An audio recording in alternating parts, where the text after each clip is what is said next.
Welcome to the Aaron Harber Show. My guest today, Andy Slavitt, who is a senior advisor to the Bipartisan Policy Center. Andy, great to have you on the show. Thanks for having me, Aaron. Hey, my pleasure. Of course, you were also the former acting administrator of the Centers for Medicare and Medicaid Services. Kind of a mouthful. I know, yes. CMS. Yes, CMS exactly. is a lot easier, and that's, of course, at the U.S. Department of Health and Human Services. Right. And you were a former group executive vice president at United Health Group, and Optum, was it as well, and founder and CEO of Health Allies. That's right. So you're an expert in the health arena. Well, I've had 3 careers in healthcare. I've been fortunate enough. One was as a healthcare entrepreneur in the 90s, kind of healthcare tech company. Then I ran ultimately a very large corporate business called Optum, which sort of, when I got there, was about $1 billion, and it grew to about $40 billion. And then I had the fortune of serving in the Obama administration, overseeing the Medicare program, Medicaid, and ACA. So I've got 3 different angles on healthcare. All right, I want to talk about just how much we spend on medical care in the United States. That we spend typically per capita twice as much as most other industrialized countries. We don't even get the positive results, relatively speaking, that other industrialized countries get. Why is that? Yeah. Well, first of all, you're exactly right. We are a big outlier in terms of how much we spend for healthcare in this country, and it's a big problem. It's one of the reasons why it's difficult to give healthcare to all Americans, which many of us believe in, is because the costs are so high. I think there are 2 principal things I'll point to for why that happens. The first is the actual unit cost of the service. So if you ever go into a hospital, your kid breaks their arm and they're in the hospital for 4 hours, and you ever take a look at that medical bill and you say, how did that end up as $10,000? Or you go to the pharmacy and you get your prescription, and it may be before your deductible, and you see this prescription drug that you were paying a $10 copay on, and you see that it costs $500. So we have very high unit costs, and there's a couple of reasons for that, which we can talk about. One is that we really are, it is our biggest employment sector in the country now, and we're a little bit of 2 minds about healthcare costs. We don't like the costs, but we need the employment. Secondly, we have a tough time wrestling with and saying no to industries whose economics depend on healthcare, like the pharmaceutical industry. That's one reason. The second reason is, I think, something that's more difficult to see when you look at the data you just described, which is we spend a lot more on healthcare, and we spend relatively little on human services, on things that give people adequate housing, social services needs, food, behavioral health, things that are essentially surrounding the healthcare system, but aren't really, we don't think of them as part of healthcare. The rest of the world, it's actually the exact opposite. So they spend a lot less on healthcare, but part of the reason they can spend a lot less is because they spend a lot more making sure that the things that contribute to people getting sick and showing up in the emergency room in the first place, which are everything from violence in the home to housing needs to adverse events in childhood to depression, et cetera. They spend a lot more money on those. So they invest up front. We don't, and we spend it on the back end. And end up paying more. And we end up paying more. And it's a question of priorities, really. So how did we get ourselves into this quandary, and how do we get ourselves out? Well, I think a couple things have to happen. First is there are no silver bullets in healthcare. It is indeed complicated. As I can't remember who said that. Someone said that. So we need to stop looking for quick fixes. Healthcare is famous for creating a 3-letter acronym that's going to save us and change everything. The HMO, ACO, medical home, et cetera, et cetera. There's not one silver bullet. We do need to invest in the things that will keep people healthier and well. If we don't, we have a challenge. Let me give you an example. Okay, our problem in this country isn't the 67-year-old jogger with 2 Fitbits. Not our problem. They're doing fine. Our problem is the woman that lives 2 bus stops away from the dialysis center, and probably 2 bus stops away from her nearest grocery store. And if she misses that second bus, she could go into kidney failure and be in the hospital for 100 days. A lot of human misery, a lot of expense, but really interesting thing, highly, highly preventable. This is about logistics. This isn't about splitting the genome and finding another cure. The people that drive a lot of costs in our country are people that we often don't think about enough. We don't think about their needs enough. And so they end up sick, and they end up costing the medical system tons of money. And we end up paying for it as taxpayers because we don't choose to invest up front. And there's a growing body of evidence that if you invest up front in people like that, you actually can begin to take a real significant bite out of healthcare costs. And it's exciting. What type of bite could we take out? Oh, you want to push me on the math, Aaron? Yeah. Or at least the arithmetic. Well, look, I think here's an interesting question. Next time you have a hospital CEO on your program, or you run into one at a social event, ask them the following question. Say to them, if you were fully capitated tomorrow, and I will explain to your viewers what fully capitated means if they don't know. But if you were fully capitated tomorrow, which means that instead of us getting paid for every little service you do, you got a lump sum for every individual in your community. And your job was to keep them healthy and keep them out of the hospital. Not put them in the hospital to get paid, but keep them out. And say, if you were fully capitated tomorrow, got the same revenue, how much cost could you take out of your hospital? And I've asked that question to well over 300 hospital CEOs, because almost every time I see one, I'll ask them that question. And I've never gotten an answer that's lower than 15%. And I've often gotten answers that are as much as a third. So we have people who are operating the delivery systems of our country who actually know where the inefficiencies are. What that really reveals is that if their profit's dependent on it, they know where the inefficiencies are. Some of them are easy to get to, but many of them are hard. Many of them are about coordinating people's care better. Many of them are about taking care of people in more comfortable settings. Many of them are about changing the behavior of how their physicians do their job, and they're complicated. Some of them are easier, buying medical devices much less expensively and things of that nature. What about on the pharmaceutical side, where the federal government, it seems crazy to most of us in the lay sector, doesn't have all the opportunities to negotiate drug prices that it should have? Well, let me give you a very common situation. Two drugs, both do the same thing. They've been on the market for a long time, so they're no longer exclusive, they're competitive. And every year they take their price up 15 to 20%. And every year the government pays 15 to 20% more. So you ask yourself, and that's very common, by the way. There are hundreds and hundreds of drugs that are doing that. So put aside the great cures of the future for a second, because that's a little bit more complicated. And I'll wrestle with that if you want to talk about that, because I think it's an exciting conversation.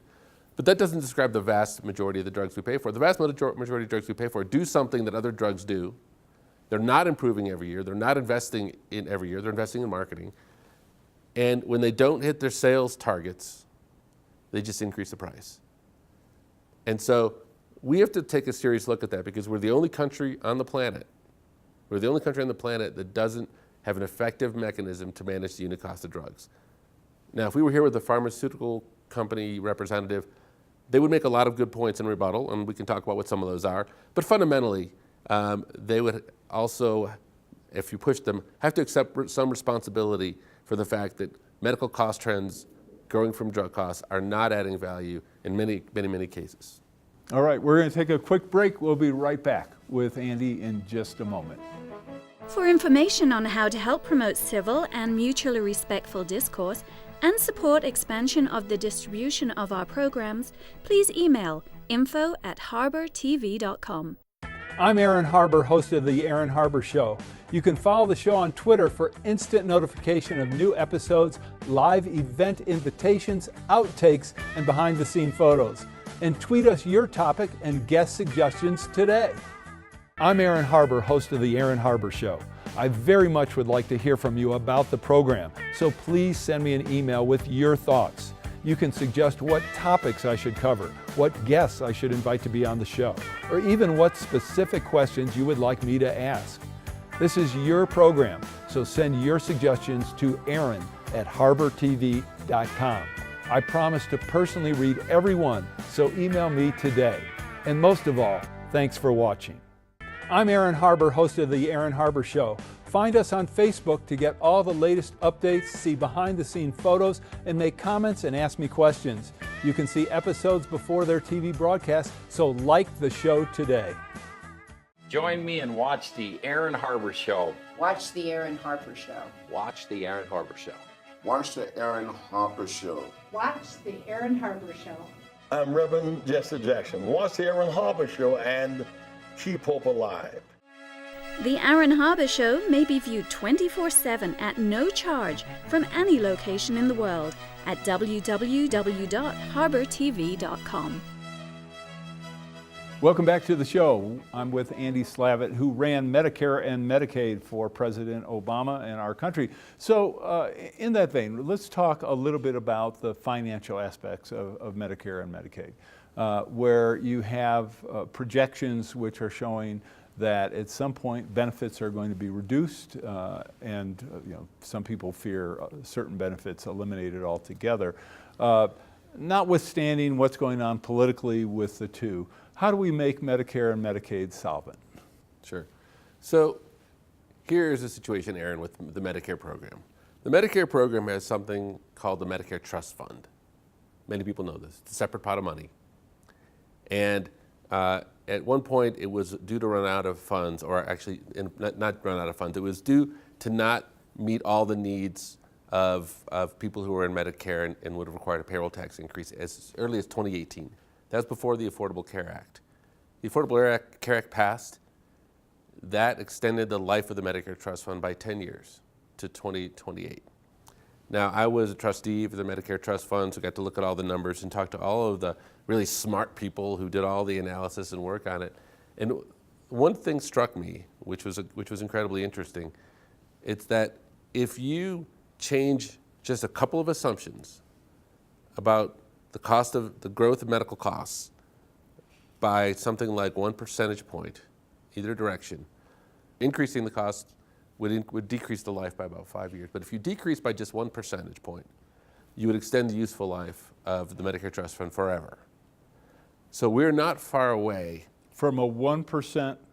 I think that's about the right number, but let's just go with a small amount, because these people were very smart, they were talking fast, and I remember it being a very gettable amount of money.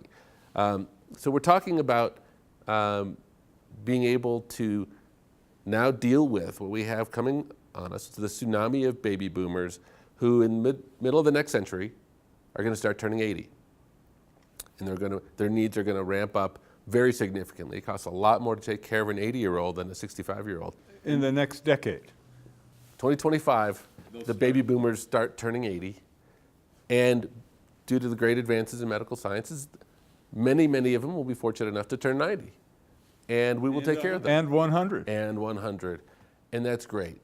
And by the way, if someone presented us a cure, if we were sitting here today, and someone walked in and said, we have a cure for Alzheimer's, or a cure for one of the biggest killers of people, we as a country would say we should do everything we can to figure out how to pay for it and give it to everybody who needs it, even if it was very expensive. And many of those cures could be around the corner because we're in an exciting stage of scientific medicine. So the challenges we have today don't even assume those sorts of events. So we have to get ourselves prepared as a country, because we are going to want the best medications that our country is creating. We are going to want to be able to give every citizen that. And if we could cure Alzheimer's but couldn't afford to give it to the people who needed it the most, it would be such a crime. So in that vein, one of the things that's happening on the technology side, on the medical care side, and also in terms of the advancement of prosthetics, the advancement of being able to literally grow organs out of your own tissue, which eliminates the rejection issue. I mean, you're going to see in the future, I believe, a point where if you need a new kidney, one will be grown for you. If you need a new lung tissue, or even an entire lung will be grown for you. Same with liver. Brain, a little tougher, bigger challenge, but literally. Not my brain. Yeah, easy to replace. Easier. Yeah. Well, join the club. It'll be a 2-for-1 deal for you and me. But eyes, etc. Yeah. 3D printers. Exactly. So given that, that in maybe 20 or 30 years, that's going to be commonplace, not necessarily inexpensive. I mean, you could have people living healthy lives, active lives, well past 100. Has anyone taken a look at the impact of those possibilities on Medicare, on Social Security, Medicaid? Of course, Medicaid is for people. It's a different. Well, it's the same. Medicaid actually pays for the nursing home care for our 65% of people in the country. So Medicaid is actually a middle class program. It's not a program for the poor. People, I think, misunderstand that to a certain extent. Obviously, it helps low income people too, but it's for kids and for seniors and people with disabilities. But yeah, I think there's been some research done in this area. I'm not intimately familiar with it. But if we really done the real serious work as a country and as a world to understand how to allocate those resources to those sorts of things, no, I don't think we have. And if you're asking, has our government really grappled with how they're going to do the long-term planning for that? That's one of the things our government doesn't do very well is long-term planning. Why not? There's just very little incentive for it. I mean, when I was in the Obama administration, on our own volition, Rob Califf, who was the head of the FDA, Francis Collins, who was the head of the NIH, and I decided on our own we were going to, without anybody's permission, create a tri-party group that the three of us would meet once a month and our staffs more frequently and begin to talk about everything from the research stage through the approval, safety, and efficacy stage to the how do we pay for it and how do we cover it stage. And just as beginning explorations and conversations, the people who walked into the room would come up to us afterwards and say, never before have three people or three forces who have the ability to influence it all gathered together just to have a dialogue about these things, and it's amazing. So sadly, the administration ended, and Rob and I went off. Francis is still there, thankfully. But you know, there's very little in the daily day of the needs that the three of us had to deal with that benefited. There's very little in the budget commitment and the people we're serving and what we're measured on and what the American public expects from us that help benefit. But that and opening it up, not just to people in government, of course, but to really good, smart people in the private sector is very, very important. And I think until we start to do that, we won't be able to train ourselves even to think appropriately about those questions. So I don't want to leave the financial aspect quite yet in terms of the solvency of the various funds. Why not means test something like Medicare? Does it make sense for this country to provide Medicare to someone who can easily afford his or her own health insurance, who's making $200,000, $300,000 a year, or who has $10 million or $100 million in assets? I think if you were to ask someone who has $10 million or $100 million in assets if they should be means tested for Medicare, you know what they'd say? Of course we should be means tested for Medicare. This is not how our country should spend our resources. So yes, there are some common sense things we can do. What we shouldn't do, in my opinion, and we should resist doing against several of the forces that are in the Congress right now that believe adamantly in what I'm about to say we shouldn't do, is we shouldn't change the promise of Medicare. And we shouldn't cap the promise of Medicare so it becomes just a voucher. And here's why. In 1965, before the Medicare and Medicaid programs were born, this is me unfair. I'm going to ask you, do you know what portion of seniors in this country lived in poverty? In 1965, 1 in 3 seniors in this country lived in poverty. And Medicare and Medicaid changed all that. It changed lots of other things. But today, the number of seniors that live in poverty is like 6-7%. And it's been dropping. And that's almost entirely due to Medicare and to Social Security. But a single medical bill, if you had to rely on your family to pay for it, and we know how expensive healthcare is, or insurance companies to decide to cover it, it just didn't happen, and it wouldn't happen. So it's an enormously important promise, and it allows people to retire. It allows people to get through the middle class. It allows people to live their lives in an enormously important way. But if we change that equation and say, here's what Medicare is going to do. It's going to give you a check for $5,000 or whatever it is, or $7,000, and you could go find your own insurance policy, which is what Speaker Ryan would, I think, like to see happen, or so he said, for a long, long time. I think it will have such after effects on our country that it will really change the promise that I think has got us to where we've gotten to. All right, we're going to take our last break. We'll be right back with Andy in just a minute. For information on how to help promote civil and mutually respectful discourse and support expansion of the distribution of our programs, please email info@harbertv.com. I'm Aaron Harber, host of The Aaron Harber Show. You can follow the show on Twitter for instant notification of new episodes, live event invitations, outtakes, and behind-the-scene photos. And tweet us your topic and guest suggestions today. Hi, I'm Aaron Harber, host of The Aaron Harber Show. Because I've never done endorsements or commercials, people ask how are our programs funded, especially because we provide them as a public service to all our broadcast outlets. It's expensive to produce our show, whether we do them here in Denver or go to places such as Aspen, Washington, D.C., or even Iraq. The answer is we depend on contributions to support our work to bring you some of the nation's top opinion leaders. Individuals, businesses, foundations, and other nonprofits make tax-deductible contributions to the Democracy and Media Education Foundation to help allow us to continue to work for you. To find out more or to make a donation, just go to dmefd.org. The DMEF is a tax-exempt public charitable organization and has promised to dedicate 100% of every contribution to support our public affairs initiatives. If you believe as I do in the need for a forum which promotes civil discourse and mutually respectful discussion, I hope you'll decide to make a contribution today.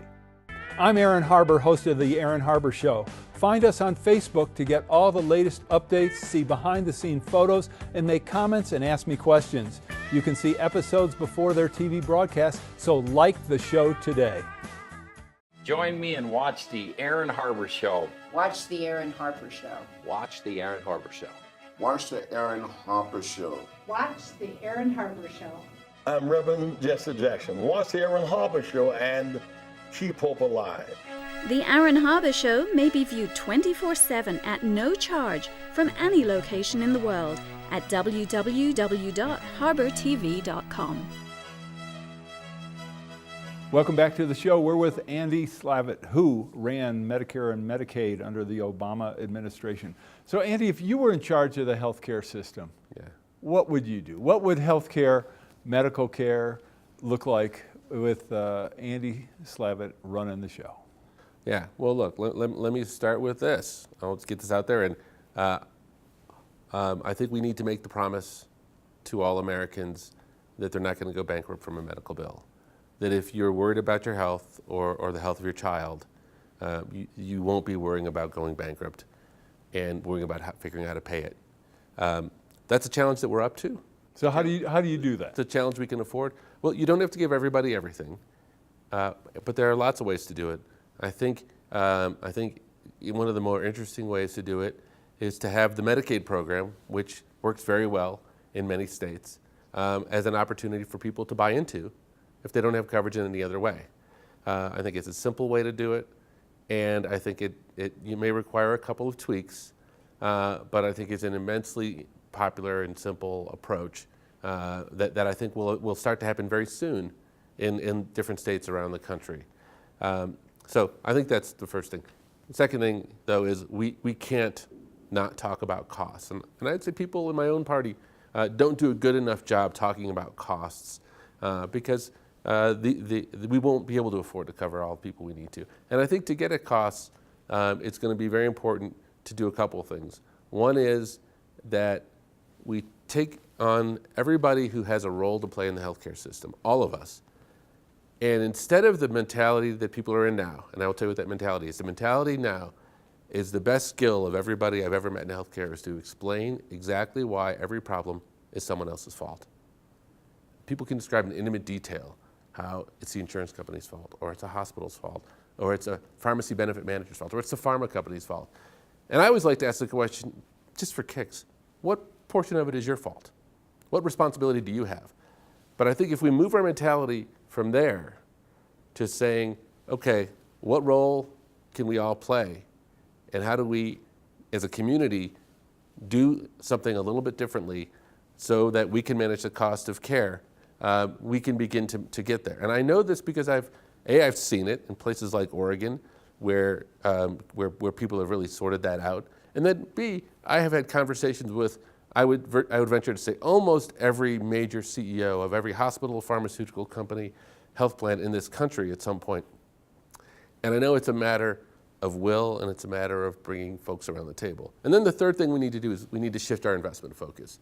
We need to invest in kids. We need to invest in early childhood education. We need to invest in reducing unwanted pregnancies and low birth weight babies and mental health. We couldn't invest more in mental health because you know what? Most of the people we treat for physical ailments, many of them have mental health ailments. And if you treat the physical ailment but ignore the mental health ailment, guess what the effective rate is? It's near zero. Did back surgery on you, but you're depressed? We don't cure your depression? We're going to do another back surgery on you 100% of the time. So we know if we're thoughtful about it, we got to shift our investments, shift our role in our thinking, create opportunities for people to get covered so that we don't have to pay much more later, and we'll take an enormous step. So why do we have such a difficult time getting a bipartisan approach to these problems? Why do you have such an extraordinary divide between Republican policymakers and Democratic policymakers when the numbers are the numbers? So you are absolutely right. We are caught, Aaron, in the middle of one of the most significant partisan divides on this policy issue imaginable. And what's even more frustrating about it is the average American doesn't believe that this should be a partisan issue. The thing that petrifies people is that in this country today, you have to either declare yourself a Trump supporter or a fan of Obama. And you shouldn't have to. You should just want to make your health better. So we got here, and we now have to get ourselves out. And I think the way we have to get ourselves out is to exhaust partisanship. I think we have to let all the partisanship play itself out and fail. Because if we keep going on this track, then every election cycle we will change the nature of our healthcare system. And we just simply can't afford to do that.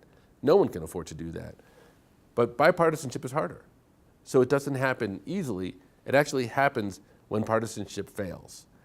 And I think we need to let it fail, and then we need to start building back trust. And there are people with ideas that match that can get together. And then I'll say one more thing about this, because I don't want to just make it all situational. I think there's a growing consensus in this country, we're not all the way there yet, but over the question of this Jimmy Kimmel test, which is, I think, is healthcare a right or is it a privilege? Not everybody agrees on that. I would say most Democrats probably think healthcare is a right. And Republicans, I'd say some think it's a right, but probably the minority. And many don't. Many think it's a privilege or it's only a right if you can pay for it. And there are people of good conscience of both sides. I believe healthcare is a right, but there's some that don't. Lawmakers sometimes are starting from a fundamentally different place. And some of it just can't be reconciled. And in that respect, the country's going to have to decide. The country's going to have to speak out. And if the country shifts its attitude towards healthcare as a right, it will shift the thinking of our Congress, and it will shift the course of our country.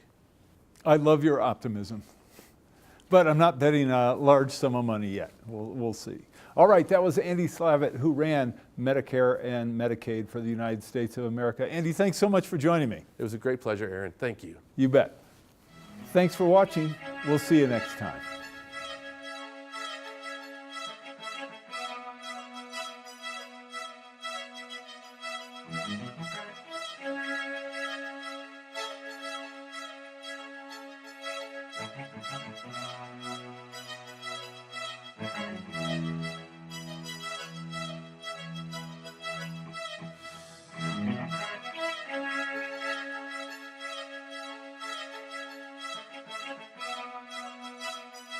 Please contact us. We want to hear from you.